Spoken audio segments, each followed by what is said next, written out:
Hello friends, welcome to our YouTube channel notebook A to जेड्स। तो आज की क्लास में हम डिस्कस करने वाले हैं 5-हाइड्रोक्सीट्रिप्टामिन के बारे में, जिसे सेरोटोनिन के नाम से जाना जाता है। इसे एक और नाम से जाना जाता है, वो है हैप्पी हार्मोन्स। हाँ, ये वही हार्मोन्स है जो हमारे बॉडी में पॉजिटिव वेव को बना कर रखता है।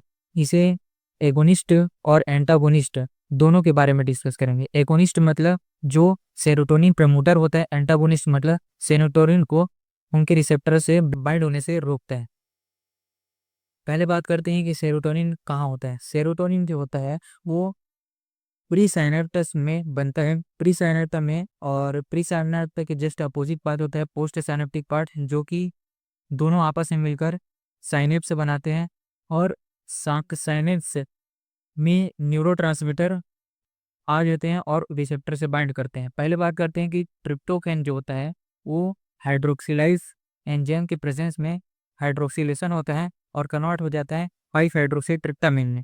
ये 5-हाइड्रोक्सीट्रिप्टामिन डीकार्बोक्सिलेस एंजाइम के प्रेजेंस में डीकार्बोक्सिलेशन होता है और बन जाता है 5-HT, मतलब हमारा सेरोटोनिन।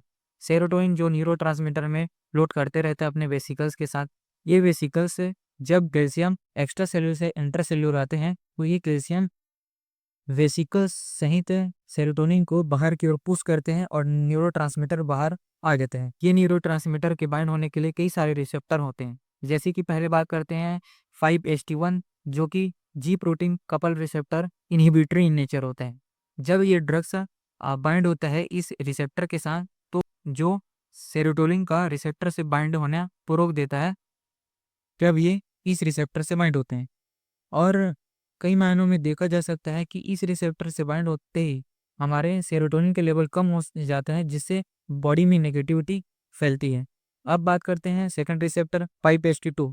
5-HT2 रिसेप्टर जो होता है ग्लू जी प्रोटीन कपल रिसेप्टर में कॉन्स्ट्रक्शन इन नेचर होता है, मतलब जितने भी स्मूथ मसल है, चाहे वो इंटेस्टाइन हो गया, चाहे वो लंग्स हो गया, उनमें ये ब्रोंकियो कॉन्स्ट्रिक्शन कॉज करके खांसी जैसे प्रॉब्लम्स पैदा करते हैं। अब बात करते हैं 5-HT3। 5-HT3 जो होता है वो वोमिटिंग सेंटर और न्यूक्लियस ट्रैक्टर सोलिटियर जैसे वोमिटिंग सेंटर्स को प्रमोट करता है और बॉडी में वोमिटिंग और नोजिया जैसी फीलिंग्स प्रमोट करते हैं। अब बात करते हैं 5-HT4। 5-HT4 जब रिसेप्टर में बाइंड होता है तो ये प्रोकाइनेटिक मतलब कि पेरिस्टाल्टिक मूवमेंट्स को इंक्रीज कर देता है और बहुत सारी प्रॉब्लम्स आती हैं, जैसे कि डायरिया। अब बात करते हैं कुछ को ट्रांसपोर्टर प्री साइनेप्टा में मौजूद होता है, जो कि इस न्यूरोट्रांसमीटर को फिर से वापस प्री साइनेप्टा में पहुंचाते। तो इस कारण बॉडी को यह सिग्नल जाता है कि सेरोटोनिन की वैल्यू इतनी बढ़ गई है कि वो फिर से प्री साइनेप्टा में जा रहा है, जिससे बॉडी सेरोटोनिन को रिलीज करना बंद कर देता है। ये रहा सेरोटोनिन का बनना और उनके रिसेप्टर में बाइंड होने से क्या क्या इफेक्ट करते हैं। एक बार और डिस्कस कर देते हैं।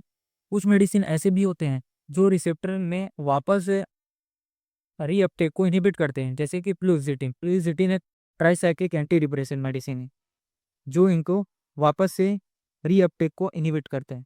बात करते हैं मैकेनिज्म की। मैकेनिज्म में हम बात करते हैं कि किस तरीके से न्यूरोट्रांसमीटर मतलब सेरोटोनिन अपने रिसेप्टर से बाइंड होकर क्या क्या इफेक्ट करते हैं। पहले बात करते हैं 5-HT2 से बाइंड होकर ये हार्ट में मौजूद होता है, जो कि 5-HT2, और ये ब्लड वेसल में कॉन्ट्रैक्शन कॉज करते हैं और इंक्रीज कर देते हैं हार्ट रेट को। अब बात करते हैं स्मूथ मसल, जो कि इंटेस्टाइन में मौजूद होता है। इंटेस्टाइन में ये पेरिस्टाल्टिक मूवमेंट को इंक्रीज करके डायरिया पॉज कराते हैं। अब बात करते हैं ब्रोंकियोस में। ब्रोंकियोस में ये आप देख सकते हो कि दूसरी तरफ ब्रोंकियोस पूरी तरीके से डायलेट है और दूसरी तरफ ब्रोंकियोस में म्यूकस की सिक्रेशन हो गई। इस तरीके से ये ब्रोंकियोस में कॉन्स्ट्रक्शन करवा देते हैं।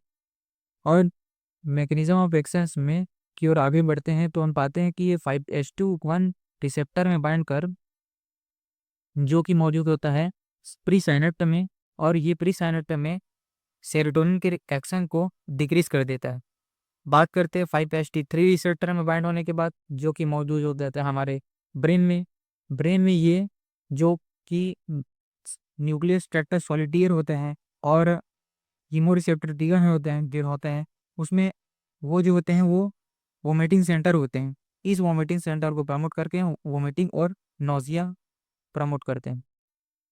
कुछ ड्रग्स होते हैं जो कि इनको एंटागोनाइज करते हैं इनके इफेक्ट को, हालांकि पॉजिटिवनेस को कम कर देते हैं, बट ये अपना जैसे कि उल्टी और खांसी और हो गए कुछ हार्ट रेट जो कि कंटिन्यू बढ़ रहा है उसको डिक्रीज करके हाइपरटेंशन को भी ट्रीट करते हैं। जैसे पहले बात करते हैं 5-HT2 एंटागोनिस्ट। इसको याद करने का ट्रिक है, कितना शरीर बन रहा है।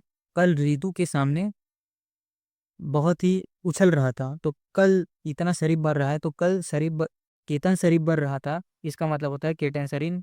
रितु के सामने तो रेटेंसरिन और रेस्पेरिडिन, और कल में क्लोनाजेपिन। अब बात करते हैं दूसरे ट्रिक्स 5-HT3 एंटागोनिस्ट में।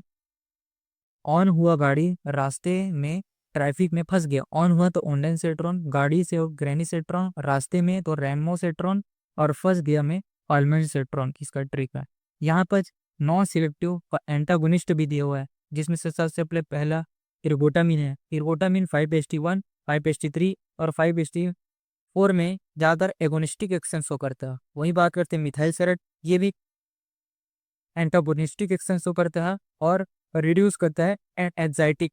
वहीं साइबरस्टेटिक एंटागोनिस्ट होता है जो कि 5-HT4 में अपनी एक्टिविटी शो करता है। बात करते हैं mechanism of action in drugs की। पहले बात करते हैं एगोनिस्टिक एक्शन के बारे में, जो कि सेरोटोनिन के एक्शन को प्रमोट करते हैं। पहले बात करते हैं बुस्पिरॉन। बुस्पिरॉन जो होता है 5-HT1 रिसेप्टर में फाइंड होकर जो कि मौजूद होता है ब्रेन में, ये प्रिंगिंग एक्शन ऑफ सेरोटोनिन को रिड्यूस कर देता है और डिक्रीज कर देता है सेरोटोनिन न्यूरोट्रांसमीटर पर, जिससे एंजाइटी रिड्यूस हो जाती है।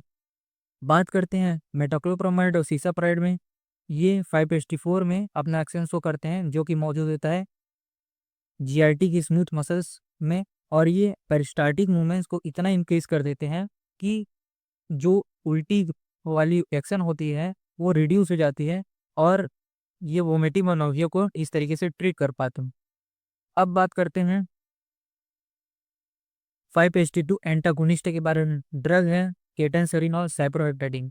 ये 5-HT1 रिसेप्टर में बाइंड होकर हार्ट में ये ब्लड वेसल्स को डायलेट करके रेगुलेट करते हैं हार्ट रेट को।